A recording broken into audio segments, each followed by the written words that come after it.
All right, ladies and gentlemen, thank you for joining us again at Edric Poon In Company, the podcast where everybody can inspire anybody. Now, this week we have a very, very special guest, as always. All right, previously I've known him from AirAsia, and now he's with EVOS Esports. Now, the dude has run his own businesses.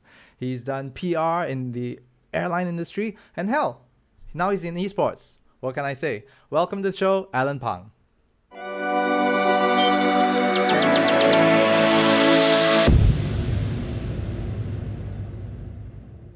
First off, now everybody can go into LinkedIn nowadays and take a look. But what was your entrepreneurial journey, that led you eventually to esports? This is pretty amazing to me.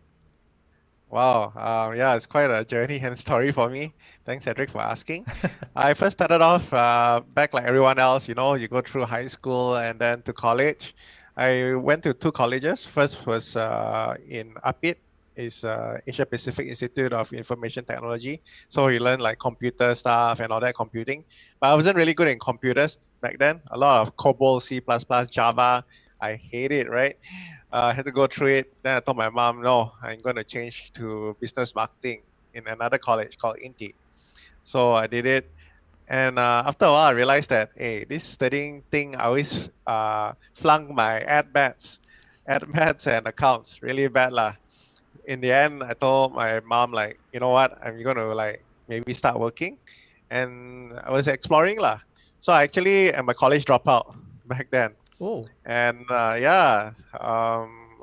everyone thinks like I completed my degree, diploma, etc. I just did foundation, but I kind of like set the benchmark of like getting to know people and communicating with people back then in college days.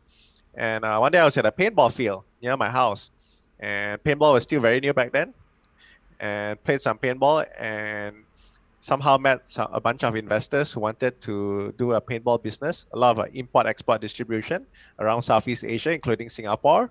And we distribute all the gears, I'm not sure, Edric, have you tried paintball? Oh yeah, I pride myself on all the welts that I get from all that crap. We get all over the place, getting shot in the face and in the arms. So yeah, I got involved in it. I was very young age back then, around early 20s.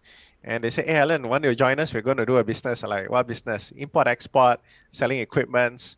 And people buy these equipments not cheap, yeah? Can be from as low as 500 Sing dollars to as high as 3,000 Sing dollars, right? For the whole gear. So I was involved in it for about close to 10 years.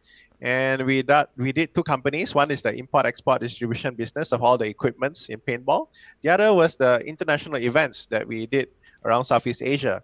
Yeah, so it was good exposure over there back then. So after 10 years in paintball, on the 7th year, actually, Tony Fernandez, the owner and co-founder of AirAsia, the low-cost airlines in Southeast Asia, he came over to our shop. I'm like, whoa, wow, this is like a Richard Branson, of Asia, right?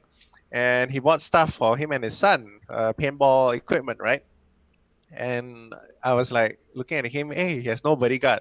Usually these millionaires, billionaires, they have bodyguards all around them, rich people, right? Yeah. But he had no one. And then he was very humble. And he took part in our events. And then when I left, and I emailed him, hey, Tony, is there any job in AirAsia? Just wondering, and any opportunities available? He replied me within 7 minutes.